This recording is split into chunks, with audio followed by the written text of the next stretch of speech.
लेकिन अब मुझे याद आता है कि पहले बस बहुत सुंदर, बहुत प्रसन्न, हमेशा हंसती थी।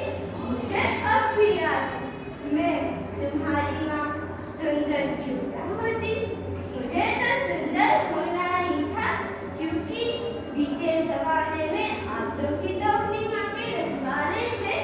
आप लोग प्राकृतिक खेती करते थे और फिर हमारी सभ्यता में तो प्रार्थना भी करती कल्याण